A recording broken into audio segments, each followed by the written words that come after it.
কোরআন শরীফে আছে, আল্লাহ তাআলা স্পষ্ট বলছেন, যত লোক জাহান্নামী হবে, সমস্ত জাহান্নামী ব্যক্তির একত্রিত পরিচয় আল্লাহ বলছেন উলাইকা হুমুল গাফিলুন, এরা মূলত গাফেল। এজন্য ভাইয়া বুট বাদামও খাইও না। আমার কথা হলো অল্প সময় দিল দিয়ে আন্তরিকতা নিয়ে নিজের ভালো নিজের কল্যাণের জন্য আল্লাহর কথা শুনলে বরকত হবে, আল্লাহর কথা শুনলে বরকত হবে। লাআল্লাকুম তুরহামুন, আল্লাহ বলছে মনোযোগ দিলে, চুপ থাকলে আমি আল্লাহ তোমাদের উপরে রহমত বর্ষণ করব, রহমত বর্ষণ করব। কোরআন শরীফে আছে স্পষ্ট, ওমান আযলামু মিম্মান যুক্কিরা বিআয়াতি রাব্বিহি সুম্মা আ'রাযা আনহা, তার চাইতে বড় জালেম পাপী আর কেউ হইতে পারে না, যার সামনে আল্লাহর কোরআন তেলাওয়াত করা হয় অথচ সে তার থেকে বিমুখ, অমনোযোগী। খোদার কসম আল্লাহ বলছে সে সবচেয়ে বড় জালেম। ইন্না মিনাল মুজরিমিনা মুনতাকিমুন, আল্লাহ বলেন এমন পাপী এমন নাফরমান থেকে আমি নিজে প্রতিশোধ নেব, প্রতিশোধ নেব। তার মানে জীবনভর আল্লাহ তাআলা এটা ওয়াদা দিয়ে রাখছে, আমার কথার প্রতি অবজ্ঞা করলা তোমার প্রতিশোধ আমি নেব, তোমার বরবাদি তুমি দেখবা নিশ্চয়। এই জন্য আমরা আন্তরিক হওয়া চাই আল্লাহর কথার প্রতি। কোরআনুল কারীমের মধ্যে আছে তাকশাইরু মিনহু জুলুদুল্লাযীনা ইয়াখশাউনা রাব্বাহুম, আল্লাহ পাক নিজে বলছে কোরআনুল কারীমের বৈশিষ্ট্য, কোরআন যখন মুমিন শুনবে তো যাদের কলিজার ভিতরে আল্লাহর ভয় আছে তাদের শরীরের চামড়া পশম সহ দাঁড়িয়ে যাবে, শিহরে উঠবে শরীর, সারা দেহের চামড়া নড়ে উঠবে। আল্লাহর কোরআনের বৈশিষ্ট্য এটা। হাদিসের মধ্যে আছে আল্লাহর নবী সাল্লাল্লাহু আলাইহি সাল্লাম হযরত আব্দুল্লাহ ইবনে মাসউদ বলছেন, আমি নবীজির সামনে কোরআন পড়ে শুনাইলাম, নবীজিকে শুনাইছেন উনি, তিনি বলেন আমি 40 আয়াত একটানা নবীজির সামনে তেলাওয়াত করলাম মাথা নিচের দিকে নামাইয়া। 40 আয়াত পড়ার পর নবীজি আমাকে বললেন হাসবুকাল আন, এখন থামো। এক বুজুর্গকে আমরা কিতাবে পড়ছি, কিমাতুজ জামান ইনদাল উলামা, একটা প্রসিদ্ধ আরবি কিতাব আছে ওলামায়ে কেরামের নিকট সময়ের মূল্য। ওই বইতে আছে এক বুজুর্গকে এক ব্যক্তি আয়েশা বলছে, হযরত আপনার সাথে আমি একটু কথা বলতে চাচ্ছি। হযরত বললেন কোনো দ্বীনি মাসআলা? বললেন না, এমনিই একটু কথা বলবো। উনি বলছেন তাহলে তুমি সূর্যকে যেটুকু সময় তুমি কথা বলবো ওইটুকুর জন্য থামায় রাখো। কসম আমরা কিতাবে পড়ছি। উনি বলছে তুমি সূর্যকে থামায় রাখো, যেটুকু সময় তুমি আমার সাথে কথা বলবা ওইটুকু সময়ের জন্য যদি তুমি সূর্যের গতি থামায় রাখতে পারো তাহলে কথা বলতে পারো, নাই তো আমার এইটুকু সময় তুমি নষ্ট করার কোনো অধিকার রাখো না। এই 20 মিনিট তো আমার সময়, তুমি আমার সেই 20 মিনিট নষ্ট করবা কেন? এই আধা ঘন্টা তো আমার টাইম, তুমি আমার হায়াতের আধা ঘন্টা নষ্ট করবা কেন?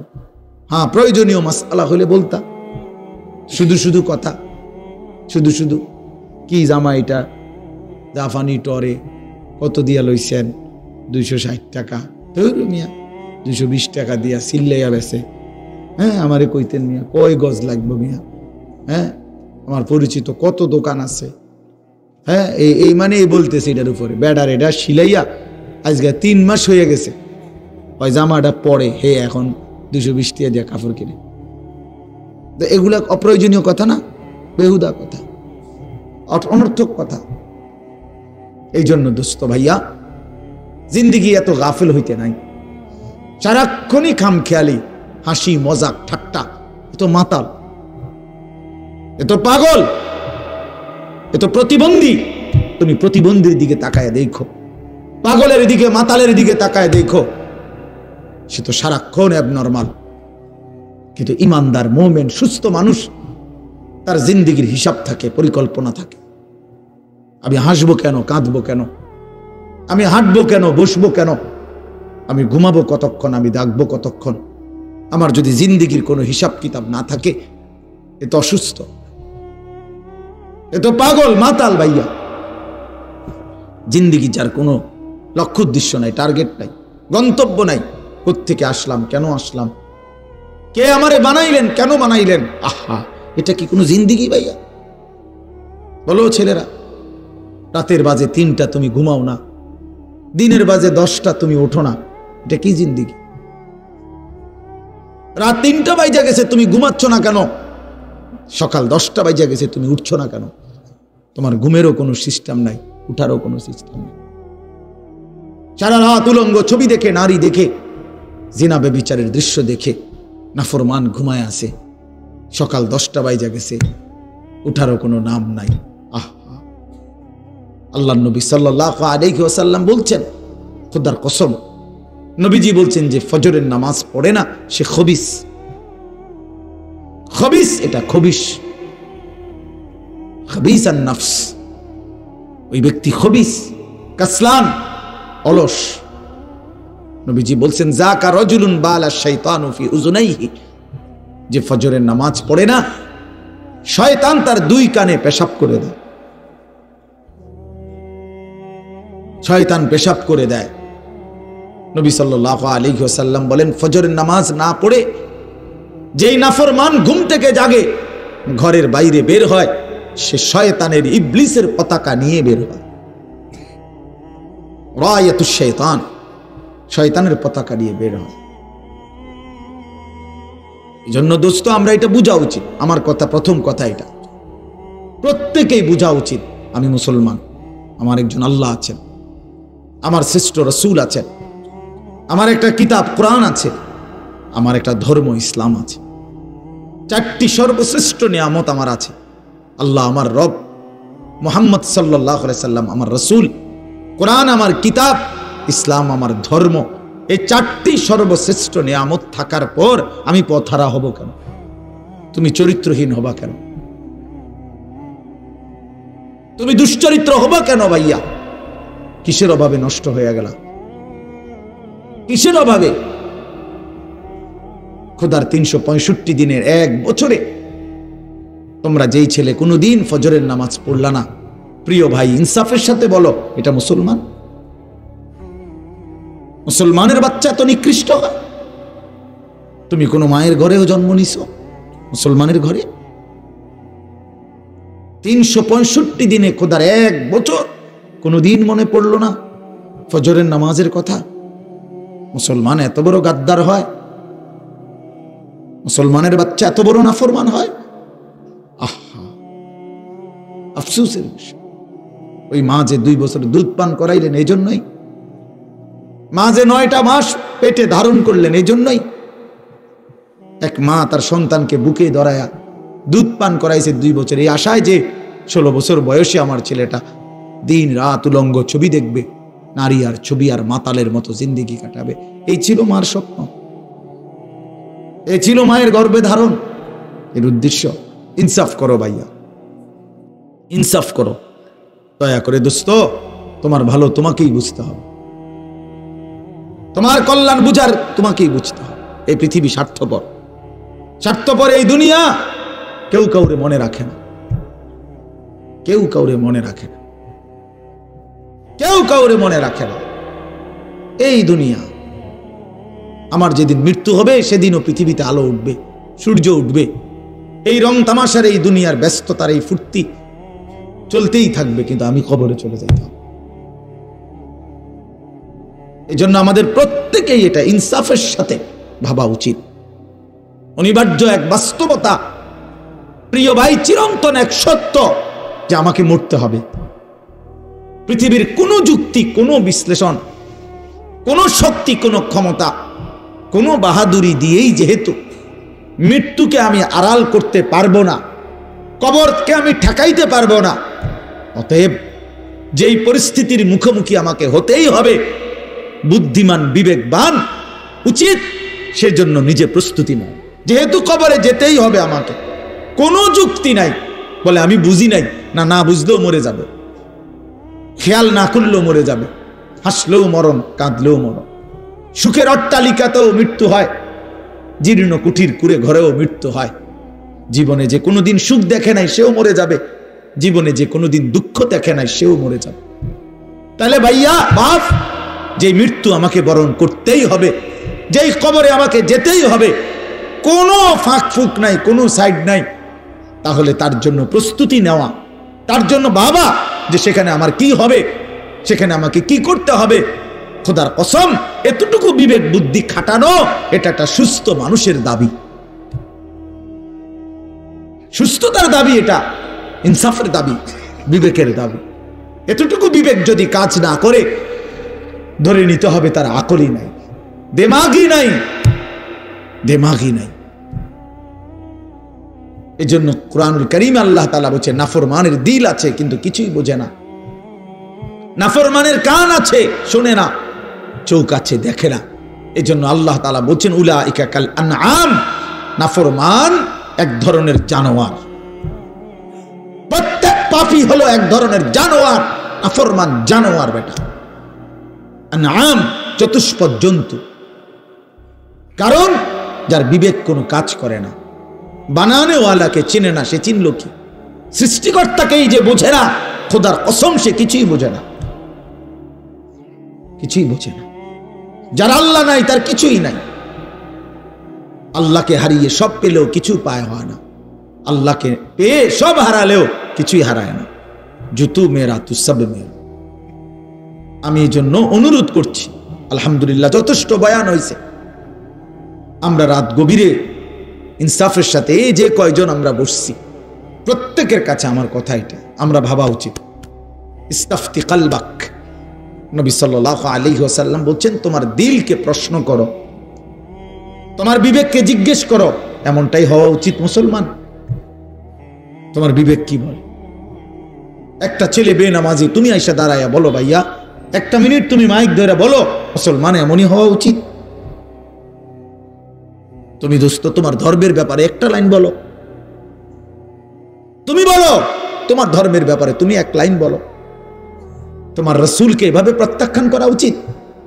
কোনদিন তোমার চুল নবী সাহাবী আউলিয়াদের মতো হবে না, কোনদিন তোমার জামা পোশাক নবী সাহাবী আউলিয়াদের মতো হবে না, কোনদিন তোমার চলাফেরা সাজগোজ নবী সাহাবী আউলিয়াদের মতো হবে না কোনদিন। তাহলে কি যোগ্যতায়, কি কারণে আমরা মুসলমান? যাদের কপালে সেজদা নাই, তুমি কিভাবে মুসলমান? যার লেবাসে পোশাকে ইসলামের কোনো চিহ্ন নাই, তুমি কোন যুক্তিতে মুসলমান ভাইয়া? কোন যুক্তিতে মুসলমান? আল্লাহর নবী সাল্লাল্লাহু আলাইহি ওয়াসাল্লাম বলছেন, ফারকু মা বাইনানা ওয়া বাইনাল কুফরি আস-সালাহ। আমাদের মাঝে আর কাফেরের মাঝে পার্থক্য নামাজ। নামাজ মুমিন আর কাফেরের পার্থক্য করে। এটা কি মুসলমান না বেঈমান? এটার প্রমাণের চিহ্ন খোদার কসম ভোটার আইডি কার্ড না, জন্ম নিবন্ধন সনদ নয়, সেজদা। সেজদা এই কপাল দুনিয়ার কোনো কাজে ব্যবহার হয় না, পৃথিবীর কোনো উপার্জনের জন্য কপাল লাগে না। চাকরি, ব্যবসা, ক্ষেত খামার, অটো, সিএনজি, ফসল, দেশ বিদেশ। ভাইয়া ইনসাফের সাথে ভাইবা দেখো, বাবারাও ভেবে দেখেন, এই কপাল কোনো উপার্জনের কাজে ব্যবহার হয় না। উপার্জনের কাজে হাত ব্যবহার হয়, পাও ব্যবহার হয়, মেধা ব্যবহার হয়, যোগ্যতা ব্যবহার হয়। কপাল কোনো কামাই রোজগারের জন্য ব্যবহার হয় না। কপাল রব্বে করিম বানাইছেনই শুধু সেজদার জন্য, শুধু সেজদার জন্য, শুধু সেজদার জন্য, শুধু সেজদার জন্য। এই জন্য যে কপালে সেজদা নাই ওইটা মানুষের বাচ্চা না, যে কপালে সেজদা নাই ওইটা মুসলমানের বাচ্চা না, ওইটা মানুষের বাচ্চা না। যে জিন্দিগি সেজদা বিহীন জিন্দিগি, ওইটা জন্তু জানোয়ারের জিন্দিগি। কোরআন শরীফে আছে, কোরআন শরীফ স্পষ্ট আছে, সূরা আরাফের মধ্যে আছে। আল্লাহ বলছেন, ওয়াত্তাবা হাওয়াহু ফামাসালুহু কামাসালিল কালব। প্রিয় বন্ধু শোনো মিয়া, আল্লাহ বলছে মনের ইচ্ছা মতো যে চলে, মনের চাহিদার যে অনুসরণ করে। কেন নামাজ পড়ো না? তোমার মন চাইছে দেখে পড়ো না। কেন সারা রাত নারী দেখলা, ছবি দেখলা সারাদিন? তোমার মন চাইছে দেখে। কেন তুমি পেশাব পায়খানার পরে ঢিলা কুলুক টয়লেট পেপার পাক পবিত্র ঠিক মতো হও না? কেন? তোমার মন চাইছে দেখে। কেন তোমার জবানে একবারও তোমার মালিকের নাম উচ্চারণ হয় না? তোমার মন চাইছে এই জন্য। তুমি যা ইচ্ছা তাই করতেছ, কেউ তোমারে বাধা দিচ্ছে না।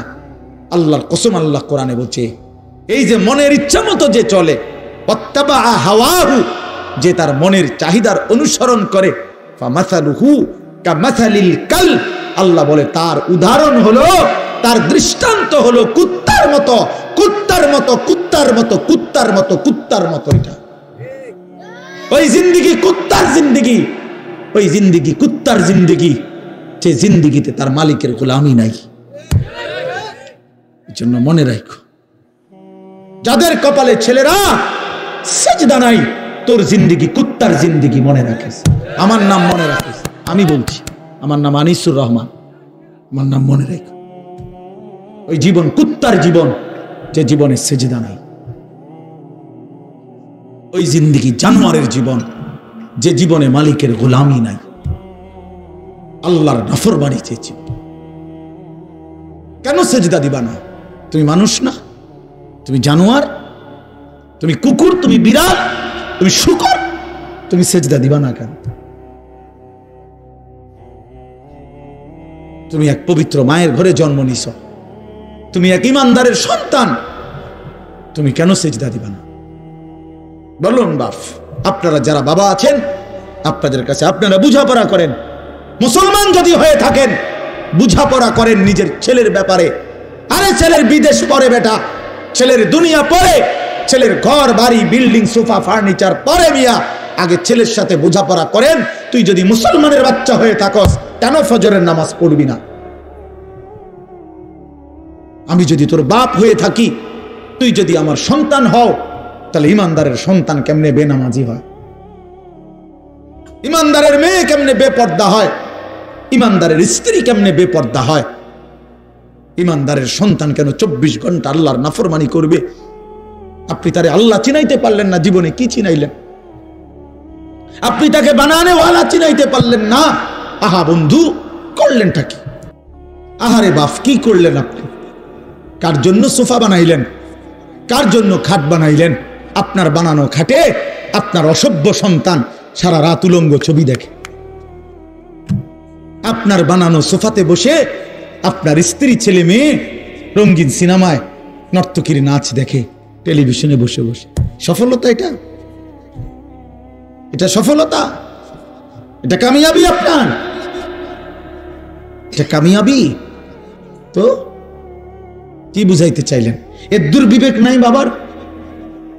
এতটুকু বিবেক হবে না? কোরআন শরীফে আছে সূরা হুদের মধ্যে, নূহ আলাইহিস সালাম ওনার বেঈমান সন্তানের জন্য যখন ডুবে যাচ্ছিল, দোয়া করছিল, ইন্না ইবনি মিন আহলি। এই শব্দটা বলছিল নূহ নবী, আল্লাহ ওই যে ছেলেটা ডুবে যাচ্ছে, এটা আমার পরিবার, আমার বংশধর, আমার সন্তান। এই কদ্দুর কথা শুধু কইছে, এক দূরে শুধু কইছে, আর কিচ্ছু বলে নাই। আল্লাহ তারে মাফ করে দেন, তারে মুক্তি দিয়া দেন, তারে ডুবানির থেকে বাঁচায় দেন, কিচ্ছু কয় নাই। এই কথা এখানে শুধু কইছে, আল্লাহ ওই যে ছেলেটা আমার পরিবার, আমার সন্তান। মানে মনের আবেগে আর কিছু কইতেছে না। কোরআন শরীফে আছে আল্লাহ তাআলা কোরআনের আয়াত নাজিল করছে, আল্লাহ ওয়াহি নাজিল করছে, ইয়া নূহ, হে নূহ, ইন্নাহু লাইসা মিন আহলিক, সাবধান, এটা তোমার সন্তান না। সরাসরি কোরআন শরীফ, এটা তোমার সন্তান নয়। ইন্নাহু আমালুন গায়রু সালিহ, এটা বেআমল, গায়রু সালেহ। আমলে সালেহকে কি বলে? নেক আমল বলে। তাহলে আমলে গায়রে সালেহ এটাতে কি বলে? বদ আমল। এটা আপনারা বুঝছেন না কথা? এটা সহজ কথা। আল্লাহ বলছে ও বদ আমল, ও নাফরমান, অতএব ও আপনার সন্তান না। এজন্য আমি পরিষ্কার ছেলেদেরকে বলি, বাবা তোরা যারা বেনামাজি, তুই মুসলমানের সন্তান না। মনে রাখিস বেটা, তুই লাওয়ারিস, তুই বেওয়ারিস, তোর কোনো মা নাই, তোর কোনো বাবা নাই, তোর কোনো পিতৃ পরিচয় নাই। মোবাইলের ওই নর্তকী তোর পরিচয়, মোবাইলের ওই উলঙ্গ নারী তোর পরিচয় হইতে পারে। তুই কোনো মুসলমানের বাচ্চা না, ইমানদারের সন্তান নাফরমান হয় না। মনে রাখো। দেখো নারী, দেখো আরো দেখো, 16 বছর বয়সেই এত নারী দেখে ফেললা, 18 বছর বয়সেই এত উলঙ্গ ছবি দেখে ফেললা, বাকি জিন্দেগি কি করবা? বাকি জীবনটা কি করবা? সব তো দেখেই লাইলা, সব তো দেখেই ফেললা। পৃথিবী তো বোগে করে ফেললা, এবার লাথি দিয়া ফেরেশতা জাহান্নামে ফেলানো ছাড়া আর বাকি কি? সব তো দেখেই লাইলা।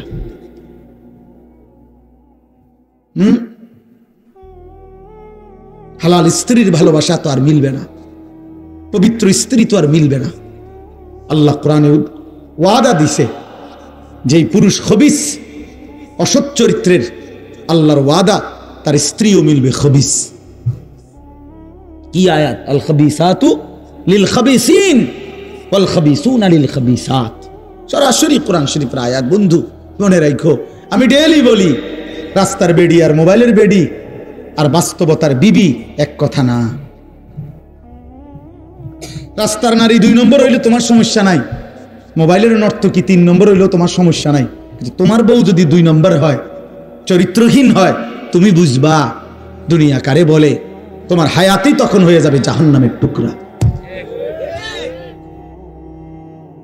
এজন্য প্রিয় সন্তান মনে রাখো, এত অল্প বয়সে এত নষ্ট হইও না, এত কম বয়সে এত চরিত্রহীন হইও না, এত চালাক ভাইব না নিজেরে, এত চালাক ভাইব না, এত বুদ্ধিমান মনে করো না। তোমরা অনেক চালাক মনে করতেছো নিজেরে। কেন? বাপে কিছু কয় না, মায়ে কিছু বলে না। আহা, আমি আজকেও বলছি সাদ ভাই, আমার জীবনের সবচেয়ে আশ্চর্য লাগে, আহারে একটা ছেলের 18 বছর বয়স, এক ওয়াক্ত নামাজ পড়ে না, সারাদিন মোবাইল, চুলের বাহার, সারাদিন বন্ধুদের আড্ডায় শেষ। একটা মা, আপন মা, বাপ, আত্মীয় স্বজন, পাড়া পড়শি, কেউ তারে কদ্দুর ডাকে না। কিরে বাবা, একটা ছেলে ভাইবো ভাইয়া, তোমারে শুধু বলি, তুমি একটাবার ইনসাফের সাথে ভেবে দেখো, তুমি প্রতিনিয়ত গুনাহ আর অশ্লীলতার মধ্যে ডুবে যাচ্ছ, কিন্তু কেউ তোমারে কদ্দুর ডাকেও না। কিরে বাবা, তুই এরম করস কা? আহারে, তোর কি আল্লাহ নাই, আখেরাত নাই? তোর কি বাবা কবর নাই? কেউ তারে কদ্দুর মনে করায় না। এমন অভিশপ্ত হইলো কেন? ইনসাফ কি বলে? মানে ওরে কেউ ডাকে না কা? আপন মাও আপন সন্তানকে ডাকে না, বাবাও ডাকতেছে না, কেউ তারে ফিরাচ্ছে না। তোমারে সবাই ছেড়ে দিছে কেন বাবা? এর মূল কারণ মনে রাখেন, ছেলেরা বাপ মনে রাখো, যার উপরে আল্লাহর লানত পড়ে, খোদার লানত, তারে গোটা সৃষ্টি ঘৃণা করে। তোমারে আর কেউ পছন্দ করে না, এই জন্য কেউ তোমারে আর ডাকে না।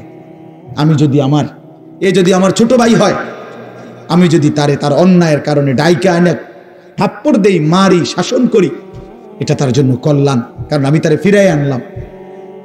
আরে কইলো আমি তার সাথে এতটা রাগ করলাম, যা তোর যেটা মনে কর তুই এটা কর, ফিসা দিয়া ফির তোর কপালে তুই যা, আমি তোরে কোনোদিন ডাকবো না, বলবো না, ছুঁইবো না, যা মন চায় তুই যা কর। তোর বাহ্যিক দৃষ্টিতে তো মনে হবে তারে মারি নাই, থাপ্পড় দেই নাই, কিন্তু তার তো অনন্তকালটা শেষ, তার ভবিষ্যৎটা শেষ,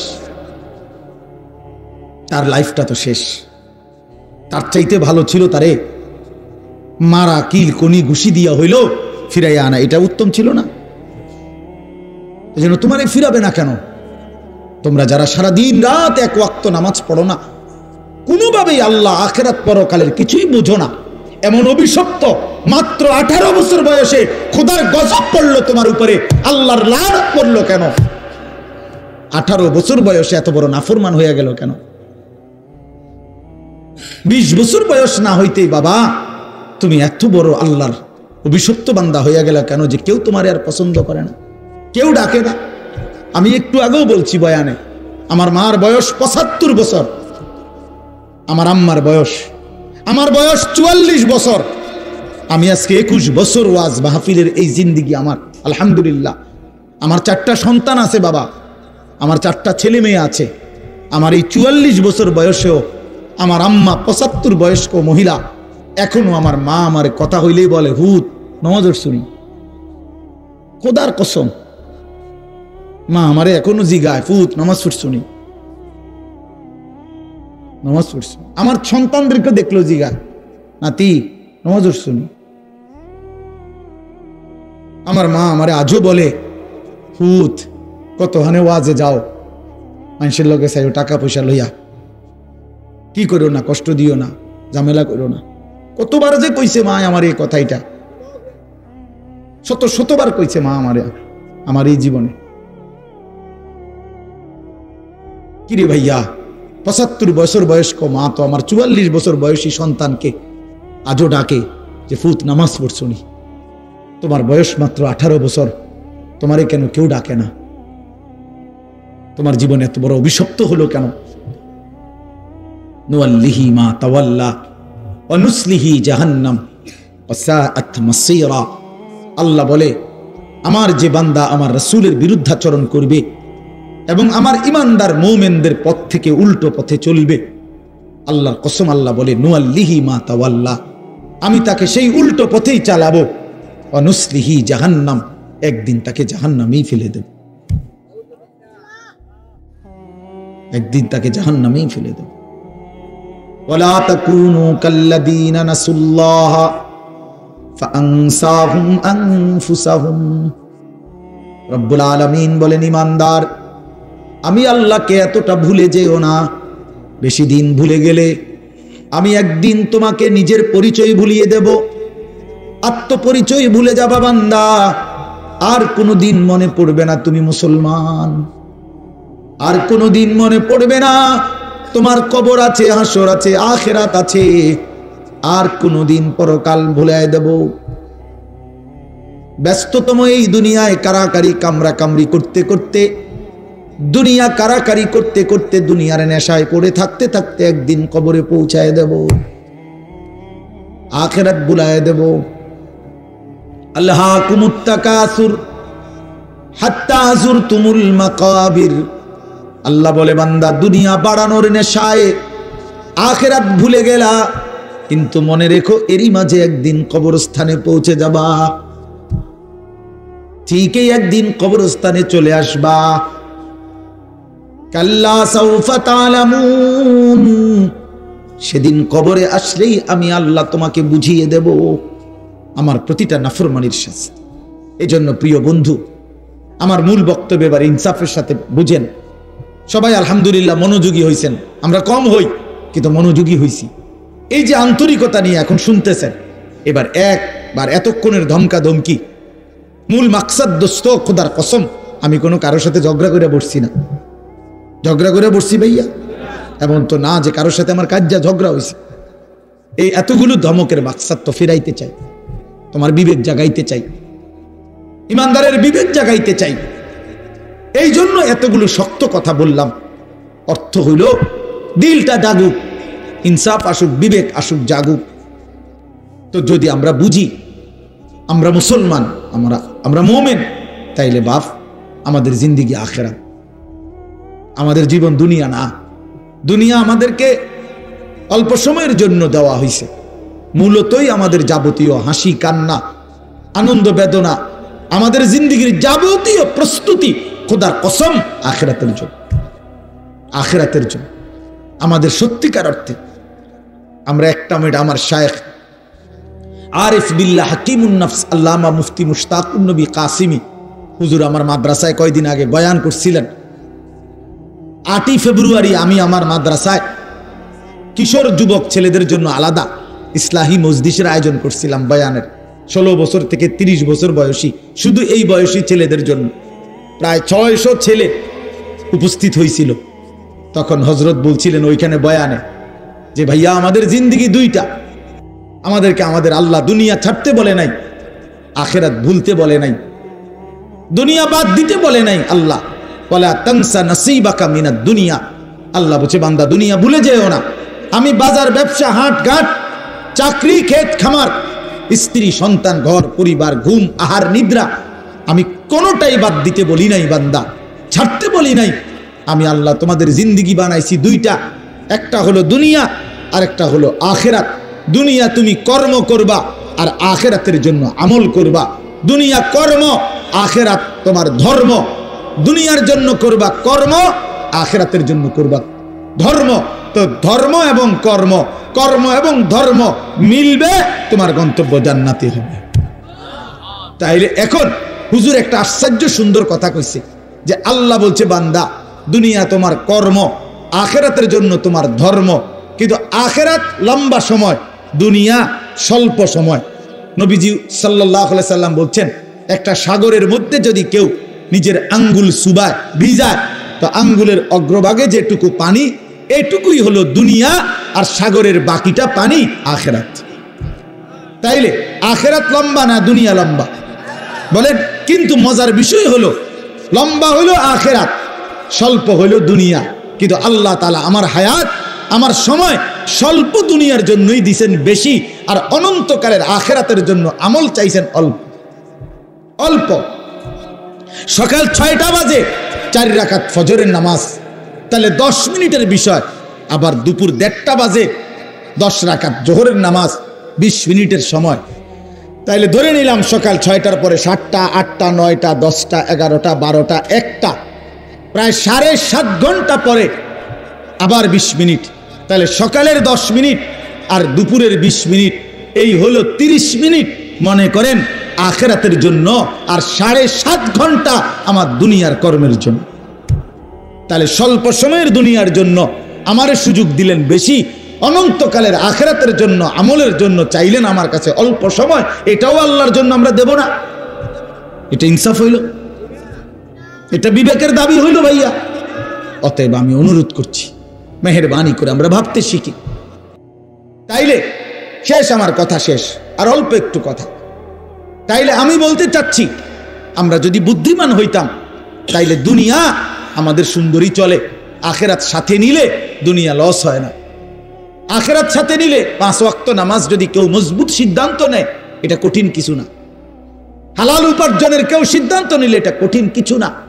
চরিত্র হেফাজতের সিদ্ধান্ত নিলে খোদার কসম এটা কিছুই না। আল্লাহ তাআলা হাদিসে কুদসিতে আছে, ওয়াদা দিছে, কেউ যদি আমি আল্লাহর ভয়ে চোখ হেফাজত করে, আমি তার দিলের মধ্যে ইমানের এমন স্বাদ দেব যে নগদ ইমানের মজা সে পাইতে থাকবে।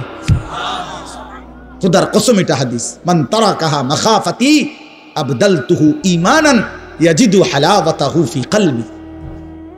তাহলে গুনাহ ছেড়ে দিলে, আল্লাহকে মেনে নিলে, আল্লাহর ইবাদত করিলে খুব কঠিন কিছু না, খুব কঠিন কিছু না।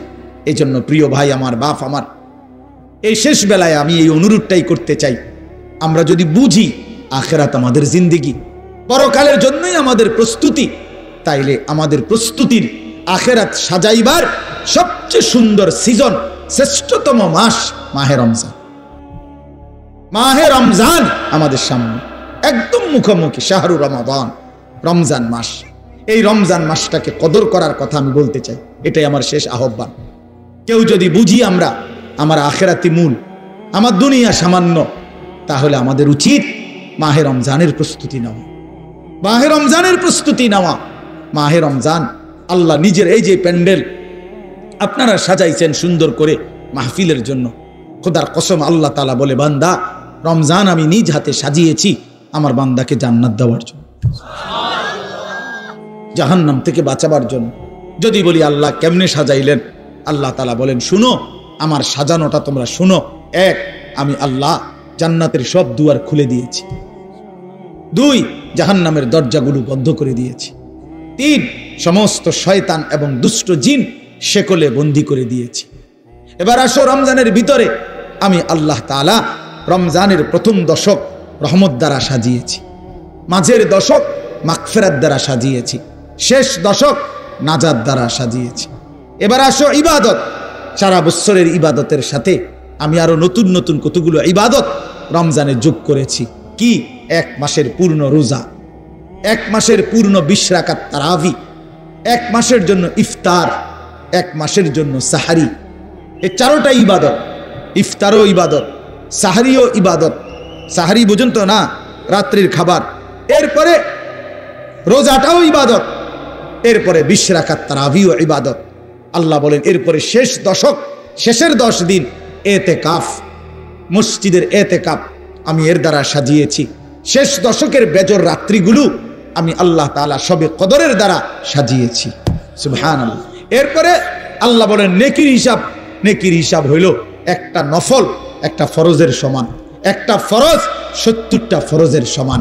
একজন রোজাদারকে ইফতার করাইলে 3টা পুরস্কার, গুনাহ মাফ, জাহান্নাম থেকে মুক্তি, রোজাদারের সমপরিমাণ নেকি, সমপরিমাণ নেকি। আল্লাহ তাআলা বলে, বান্দা এতভাবে আমি আল্লাহ রমজানকে সাজাইলাম। উদ্দেশ্য কি? শুধু তোমাকে জান্নাত দেব, তোমাকে আমি জান্নাত দিতে চাই বান্দা, তুমি নেও বান্দা, লাআল্লাকুম তাত্তাকুন। আল্লাহ বলছে 1 মাসে মুত্তাকি বানিয়ে দেব, 1 মাসে তুমি আমার গুনাহ ছেড়ে দাও, আমার একটা রমজান তুমি কদর করো বান্দা, আমি তোমারে মুত্তাকি বানিয়ে জান্নাতি বানিয়ে দেব। এই জন্য আল্লাহ বলছে শাহরু রমাদান। যে আয়াতটা আমি পড়েছি, আল্লাহ নিজে রমজান মাস, এই শব্দ রমজান মাস আল্লাহ নিজে কোরআনে উল্লেখ করছে। এই জন্য রমজান মাস এটা উচ্চারণ হয় বছরে কত দিন জানেন? প্রতিদিন, প্রতিদিন, প্রতিদিন। কেমনে? কারণ 24 ঘন্টা পৃথিবীতে কোথাও না কোথাও আল্লাহর কোরআন তেলাওয়াত হয়। আর শাহরু রমাদান এই শব্দ অতএব জমিনে 24 ঘন্টায় কোথাও না কোথাও কারো না কারো জবানে উচ্চারিত হয়। সারা বছর রমজানের কথা আলোচিত হয়। নাহলে এই শব্দ শাহরু রমাদান যে কোরআন শরীফের শব্দ না, তাহলে এটা কেউ না কেউ তো পড়তেছে, কেউ সবক দিতে আছে, কেউ শুনানি চলতে আছে। মানে 24 ঘন্টা আল্লাহর জমিনে সারা বছর এক আওয়াজ উচ্চারিত হয়, রমজান মাস, রমজান মাস, রমজান মাস, শাহরু রমাদান। আল্লাহ এবার বলে বান্দা শোনো, এই মাসের পরিচয় আমি বললাম, আমার পরিচয় আমি দেই আমার মাসের। আল্লাযী উনজিলা ফীহিল কোরআন, এটা সেই মাস যে মাসে কোরআন নাজিল করা হয়েছে। কোরআন নাজিল করাতে এই মাস দামি। আমার শায়েখ আল্লামা মুফতি মুশতাকুন নবী সাহেব বলে যে দেখো, একটি রমজানে কোরআন নাজিল হয়েছিল, প্রত্যেক রমজানে কোরআন নাজিল হয় না। কোরআন তো একটি রমজানে, নবীজির বয়স যখন 40, ওই সময়ে একটা রমজান কোরআন নাজিল হয়েছিল। কিন্তু ওই এক মাসে একবার কোরআন নাজিল হওয়ার কারণে কোরআনের বরকতে ওই মাস যতবারই পৃথিবীতে আসে ততবারই দামি হয়েছে। ওই একটি রাত শবে কদর, ওইটা তো একটা রাতে কোরআন নাজিল হয়েছিল, কিন্তু ওই রাত এটা এবার যতবারই আসে ঘুরে ঘুরে ততবারই ওই রাত দামি হয়েছে। এজন্য কোরআন যে রাতের সাথে একবার লাগছে, এই রাত আজীবনের জন্য দামি হয়ে গেছে। কোরআন যেই মাসের সাথে একবার লাগছে, ওই মাস আজীবনের জন্য দামি হয়ে গেছে। কোরআন যেই বান্দার জীবনে একবার লাগবে, ওই বান্দাও আজীবনের জন্য দামি হয়েছে, দামি হয়েছে। হুদাল লিন্নাস ওয়া বাইয়িনাতিম মিনাল হুদা ওয়াল ফুরকান। আল্লাহ বলেন আমার কোরআনের 3টা বৈশিষ্ট্য। একটা হলো সারা পৃথিবীর মানুষের জন্য হেদায়েত। 2 নাম্বার হলো কোরআনের সমস্ত হেদায়েতের বাণী স্পষ্ট, কোনো অগোছালো, কোনো লুকোচুরি, কোনো সংক্ষিপ্ত অপূর্ণাঙ্গ কোনো কথা নাই, সব স্পষ্ট। আর 3 নাম্বার হলো কোরআনই হচ্ছে একমাত্র সত্য মিথ্যা, ন্যায় অন্যায়, জায়েজ না জায়েজ, হালাল হারাম, বৈধ অবৈধ, উচিত অনুচিতের মাপকাঠি। ফুরকান, ফুরকান। এই জন্য এই তোমরা যারা স্কুলে পড়ো, কলেজে পড়ো ভাইয়া, ইউনিভার্সিটিতে পড়ো, কোনো আপত্তি নাই, তবে এইটা মনে রাখো বন্ধু, কোরআনুল কারীমের জ্ঞান যে অর্জন করতে পারে নাই, কোরআন যে ধরতে পারে নাই, কোরআন যে ছুঁইতে পারে নাই, তুমি ন্যায় অন্যায় চিনো নাই, সত্য মিথ্যা তোমার কাছে স্পষ্ট না। খোদার কসম, পৃথিবীর আর কোনো বই, আমি চ্যালেঞ্জ করলাম এখানে এখন, পৃথিবীর আর কোনো বই দিয়ে, পৃথিবীর আর কোনো গ্রন্থ দিয়ে সত্য মিথ্যা, ন্যায় অন্যায়, জায়েজ না জায়েজ, হালাল হারাম, বৈধ অবৈধ, উচিত অনুচিত নির্ধারণ করা যায় না। না, বাংলা বই দিয়ে হবে না, এটা অঙ্ক বই দিয়ে হবে না, ইংরেজি বই দিয়ে হবে না, একমাত্র আল্লাহর কোরআন। বৈধ অবৈধ নির্ধারণ করে আল্লাহর কোরআন, হালাল হারাম নির্ধারণ করে আল্লাহর কোরআন, উচিত অনুচিত নির্ধারণ করে আল্লাহর কোরআন। ফুরকান এটা। এজন্য কোরআন বঞ্চিত, সে সত্য মিথ্যা, আলো অন্ধকার থেকে বঞ্চিত, বঞ্চিত। লোক দেখানো যা মন চায়, অমুক ভদ্রলোকে কইছে এটা সুন্দর, এই তো কয় সুন্দর। ইয়াহুদির বাচ্চা কইছে এটা চমৎকার, হেও কয় এটা চমৎকার। খ্রিস্টানের বাচ্চা কইছে এটা যৌক্তিক, হেও কয় এটা যৌক্তিক, হেও কয় এটা যৌক্তিক। কারণ তার কাছে তো মূল কষ্টি পাথর আল্লাহর কোরআন নাই। এবার যেই বেঈমান যেটা কয় ওইটাই ভাল লাগে। এই জন্য দেখেন না, আমাদের যেই ছেলেদের কোরআন সুন্নাহর আলোকে নবী সাহাবীদের চুল থেকে যারা বঞ্চিত, তাদের আর চুলের নির্ধারিত কোনো স্টাইল নাই, যখন যেটা দেখে, যেটা ভাল লাগে। দেখেন যারা নবী এবং সাহাবী আউলিয়াদের পরনের পোশাক থেকে বঞ্চিত, তাদের আর নির্ধারিত কোনো প্যান্ট আর শার্টের মডেল নাই, যখন যেটা ভালো লাগে ওইটাই কিনবে, যখন যেটা চলাফেরা ভালো লাগে সেটাই ভালো লাগে। তার মানে আল্লাহ থেকে বঞ্চিত রাসূল থেকে বঞ্চিত, তো সে সত্য সঠিক ইনসাফ ন্যায় পরায়ণতা থেকে বঞ্চিত। সর্বশেষ কথা হলো আল্লাহ বলেন ফামান শাহিদা মিনকুমুশ শাহরা ফালিয়াসুমহু, অতএব আমার বান্দা তোমাদের যারাই রমজান মাসে আসবা পৌঁছবা তোমরা রোজা রাখো, আমার হুকুম মাইনো। আল্লাহ বলেন, আল্লাহ যেন মহব্বত করে বলছে বান্দা রোজা রাখো, বান্দা আমি তোমারে মুত্তাকি বানাবো, আমি তোমারে জান্নাতি বানাবো, এই জন্য দোস্ত এই শেষ বেলায় আমার এই শেষ কথা এটাই, আমাদের সামনে মাহে রমজান। তোমরা যারা কিশোর নওজোয়ান আছো বাপ, তোমাদের কাছে অনুরোধ, রমজানকে মনে করে সামনে রেখে তোমরা তোমাদের জিন্দেগি বদলাও। এই জীবন এভাবে চললে হবে না ভাইয়া। তুমি সুখ পাইবা না, কোনো বেঈমান দুনিয়াতে ইজ্জত পায় না, আখেরাতে তো কিছুই নেই। কোনো সুদখোরকে কেউ সম্মান করে না, কোনো চরিত্রহীন লম্পটকে কেউ সম্মান করে না ভাইয়া, কেউ রে না। মানুষ মন্দকে মন্দই বলে, মানুষ উত্তমকে উত্তমই বলে। কোনো লম্পট চরিত্রহীন, কোনো মদখোর গাঁজাখোরকে কেউ জোনায়েদ বাগদাদি বলে না, কেউ বাইজিদ বুস্তামি বলে না, বাটফারকে বাটফারি বলে, নেককারকে নেককারই বলে। মানুষ আলোকে আলো বলে, অন্ধকারকে অন্ধকার বলে। এখন যে কোনো মানুষকে জিজ্ঞাসা করলে সে বলবো অন্ধকার, দিনের আলোকে দিনের আলোই বলে। এজন্য সাদাকে মানুষ সাদাই বলে, কালোকে মানুষ কালোই বলে। তার মানে আমরা আরবিতে পড়ছি অফিকা উয়ুবুন ওয়ালিন্নাসি আয়ুনুন, তোমারও দোষ আছে মানুষেরও চোখ আছে, আরবি প্রবাদ। তার মানে তুমি ভাইবো না তুমি বুদ্ধিমান, বাকিরা বোকা না। সবাই ভাতে খায়, তুমি কেবল ভাত খাও, বাকিরা সবাই সিরা খায়। বিষয়টা এমন না, সবাই ভাতই খায়, কাজে বুঝবে না কেন। আল্লাহর নবী সাল্লাল্লাহু আলাইহি সাল্লাম বলছেন অন্ধকারে একাকিত্বে যে গুনাহ করে, খোদার কসম আল্লাহর নবী বলছে দিনের আলোতে আল্লাহ তাআলা তার চেহারার মধ্যে সেই অপরাধের চিহ্ন ভাসিয়ে দেয়। এজন্য মানুষ দেখলেই কয় নাফরমানি তো করছে, গাঁজা তো খাইছে, নেশা তো করছে গোপন কোনো জায়গায়, কিন্তু বাইরেলে মানুষ চেহারার দিকে তাকাইলেই বলে, দেখতেই বোঝা যায়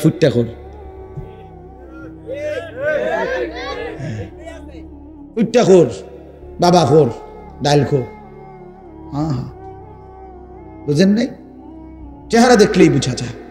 আমি তো এই জন্য অনেক সময় বলি যে অনেক ছেলে আছো তোমরা, তোমাকে সমবয়সী বন্ধু, তোমার চুল এবং তোমার স্টাইল দেখা কয় দোস্ত তোরে সেরকম লাগে। তা আমি বলি যে তুমি একটাবার জিঙ্গাইলা না দোস্ত, সেরকম তো লাগে বুঝলাম, সেটা কেডা? সে কে যার মতো লাগে? সে কে? তুমি তো আমার একটা কারো মতোই কইতে চাইছো যে সেরকম লাগে, তো সেরকমটা কে? সে কে? তাইলে দেখবা সে কইব দোস্ত তোমার ফুট্টাখোর বাবাখোরের মতো লাগে, তোমার ডাইলখোর নেশাখোরের মতো লাগে, ইয়াবাখোর লম্পটের মতো লাগে বেটা। এই জন্য দুশ্চরিত্রকে কেউ ইজ্জত করে না, বেহায়া নারীকে কেউ সম্মান করে না। কোন বেপর্দা নারীকে দেখে রাস্তার কোন লম্পট, কোন বখাটে দুশ্চরিত্র মানুষ যারা নারীকে দেখে, বেহায়া বেপর্দা নারীকে, তাকে নিয়ে কেউ রাবেয়া বসরির কল্পনা করে না, রাবেয়া বসরির কল্পনা করে না, তাকে নিয়ে অসভ্য কল্পনাই করে, উলঙ্গ কল্পনাই করে। এই জন্য ভাইয়া নিজের কদর করো, এটা উপলব্ধির বিষয়। আল্লাহ আমাদেরকে বুঝ দান করেন। আল্লাহ তাআলা আজকের এই মাহফিল ভরপুর কবুল করে নেন। যাদের ভালোবাসায়, যাদের আয়োজনে, যাদের আন্তরিক প্রচেষ্টায় মাহফিল হয়েছে, আল্লাহ তাআলা সকলকে উত্তম বিনিময় দান করেন।